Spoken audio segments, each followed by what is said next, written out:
A lot of unknowns going into this offseason now. And I'm going to have to take some time away for sure and clear my head and just kind of see what's going on with everything. But it's pretty tough right now. Future Hall of Famer and former Browns offensive tackle Joe Thomas broke down Rodgers' comments with this tweet. Relax, Packers fans. Aaron Rodgers knows the Packers aren't stupid enough to move on from the best player in the NFL who's shown no sign of decline and is under contract. This is him just taking a little shot at the GM who drafted a QB in the first round last year. So, Marcellus, let's dissect this one a little bit further. Yeah. Do you think Aaron Rodgers was taking a shot at the Packers? Absolutely. Joe Thomas nailed this one in terms of, yeah, he was taking a shot at the Packers. What's the alternative? We saw a gun. We heard a loud boom, and I was like, y'all want to know who he's aiming at? It wasn't a self-inflicted wound. It was at the Packers organization. Aaron Rodgers is guilty of what we're all guilty of, that misery loves company. So when you're on the down and out, when you're at the bottom, or you just feeling the low point in your life, you don't necessarily go out there and seek a helping hand as much as you're looking for some ankles to grab. And guess what? Aaron Rodgers was like, nah, I don't need all y'all telling me how good, or Acho telling me I'm the best athlete or how great I am. Nah, it's time to bring somebody down here with me and feel some of this pain. And this Packers organization is going to feel some of this pain right now because him taking a jab at the front office highlights exactly what everybody was knowing, but not necessarily thinking in the moment. I don't have the proper amount of support and help. Think about it. The Packers haven't used a first-round pick to draft an offensive skill position player since drafting Rodgers in 2005. Talk about it. Yay! Throughout his career, Rodgers has thrown a touchdown pass to just one player that was drafted in the first round. My former teammate, Mercedes Lewis. And he's a tight end that's known more for blocking now than he is for pass catching, even though he can do both. Huh? So what the hell is going on? Aaron Rodgers looks at this game, and he's torn because he's like, yo, I had a great game personally. I balled out, being real. And we took another L. Now, before, over time, over history, it's been the defensive issues and giving up 36 points a game in all my postseason losses. Well, they didn't do that this game necessarily by the points, but still, they let me down a little bit. And more importantly, those around me. I had a top 5 receiver this year. He let me down some. I had a top 5 running back. He really let me down, and he fumbled the ball 2 times.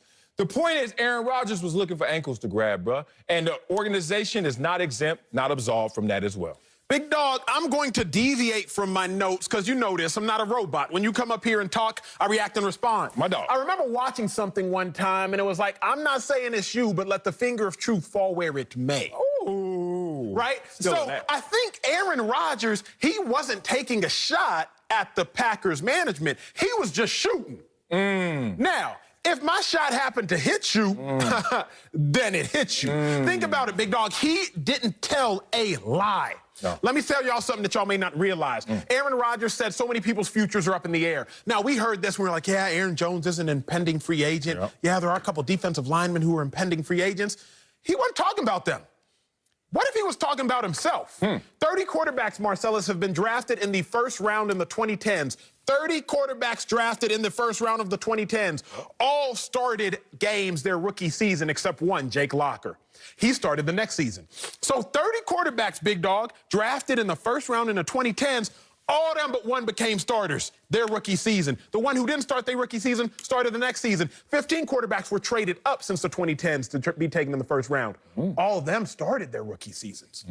Jordan Love was traded up for, taken in the first round. So Aaron Rodgers, maybe he wasn't talking about Aaron Jones. Maybe he wasn't talking about other impending free agents on the defense. Maybe he was sitting around and saying, look, if I do the math, 29 out of 30, that's about 97%. So everybody else who's been taken in the first round, they start. Jordan Love was taken in the first round. What y'all gonna do, sit him on the bench? That's what y'all gonna do? So I think Aaron Rodgers, while he was saying a truth, it might have happened to inflict wound on Packers management, but I don't know, Sel, if it was a direct shot. I think it was just a direct truth. You got me somewhere else.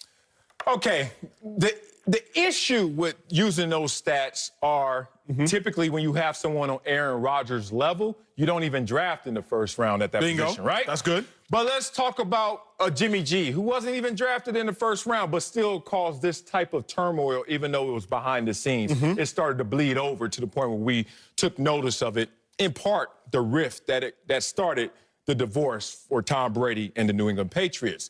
And then you come to this situation, and by all accounts, and I haven't seen Jordan Love play in practice. No one's seen him play in a game, but practice. All accounts is he's sorry. Like how we talk. I'm sorry, I'm a professional. I'm supposed to say he has a lot to work on. No, he's sorry. I heard he's sorry. Like real dogs, real boys I trust are like, he ain't got it, bro. And then you start to go into his history and you start to look at him in college when he's third team all conference and you're drafted in the first round, and you didn't go, this ain't an SEC player. This is not, a Pac-12 player.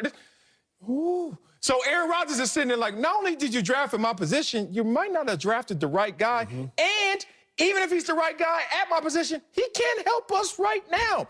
But you expect me to not only swim, but tug this big-ass boat of all these guys that are good to great, but they need me to be their general. How can I lead when you didn't give me more ammunition? That's not how you win the battle. So in this situation, I think Aaron Rodgers was directly shooting upstairs. I like how you said it, though. I call it the general specific. Like, the hit dog hollers. Like, brrr, and then somebody's like, ow. You're like, that's who deserves it. That's him. And I think right now this organization understands we're going to get divorced. And maybe this offseason and their separation and distance in this offseason, they'll carry out that divorce. I highly doubt that you'll do that. But still, there is the same poison pill in this water in Green Bay that was in New England after they drafted Jimmy G, despite the success that they had. Let's say this, big dog. Yeah. You and I talk about social media. After every show, sometimes I get on social. Honestly, sometimes during commercial breaks, I'll be like, let me gauge the audience. Just lose all the sometimes, just say all the time. Nah, sometimes I take selfies, okay? Okay? Sometimes your boy just be taking selfies. No, I'll be checking to gauge the temperature of what y'all are saying. Y'all watching the show, y'all tweeting at Marcellus, y'all tweeting at me. I want to see what y'all are saying. We oftentimes, not rarely, get hurled insults. But Marcellus, I don't pay attention to the insults that aren't true because they don't hit home. Yes. But when somebody says something like, Acho, why you always yelling? I'm like, oh, man, I probably was yelling that much. Because that insult has some truth to it. Yes. I think Aaron Rodgers just be talking. He just be talking. He just be speaking his truth. If you get offended by it, then guess what? He was talking to you. Beginning of the season, what Aaron Rodgers say? My down years are some people's best years. He's not talking about Tom Brady. No. He's not talking about Peyton Manning. No. He's not talking about Drew Brees. But then when I pulled up the notes and I started to look at, man, the year Dak Prescott got an MVP vote, 23 passing touchdowns, 4 interceptions. Last year, Aaron Rodgers down year. 25 touchdowns, 4 interceptions. Maybe he was talking to him. Because if the truth impacts you, maybe he's talking to you. So when I think about this, at the end of the game, Aaron Rodgers was like, yo, I balled. 3 touchdowns, 1 pick, 300-plus yards. I clearly outplayed the greatest quarterback of all time, to Marcellus, the greatest athlete of all time, Tom Brady. On 4th down, my coach didn't even let me go for it. My defense, you gave up a brainless touchdown before the half, and I'm sitting here with the first-round pick behind me who y'all drafted. I don't know if my future's certain. What I know about my future the only thing certain in the NFL is uncertainty. Rodgers just talking. If you got offended by it, yeah, he was talking to you. But they should be offended because only Aaron Rodgers and Kirk Cousins had a top 5 running back and top 5 receiver this year. So think about it. You know me. Every time I get into any situation, argument, anything that is of contrast, we're on different sides. My first mind is not to go where I am and bunker down. It's to see where you coming from. Yes, sir. Even in negotiations when I play, I was like, what they going to come at me with? I got to know which vest to wear, what level of vest to wear, because I don't know what you're going to shoot me with. But in this situation, if I'm the Packers, I'm like, you're only one of 2. So you had weapons. Despite our draft miscues and omissions, you had what you needed. Nobody told you to throw that interception that led to that touchdown, Aaron Rodgers, even though it was only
The truth impacts you, maybe he's talking to you. So when I think about this, at the end of the game, Aaron Rodgers was like, yo, I balled. 3 touchdowns, 1 pick, 300-plus yards. I clearly outplayed the greatest quarterback of all time, to Marcellus, the greatest athlete of all time, Tom Brady. On 4th down, my coach didn't even let me go for it. My defense, you gave up a brainless touchdown before the half, and I'm sitting here with the first-round pick behind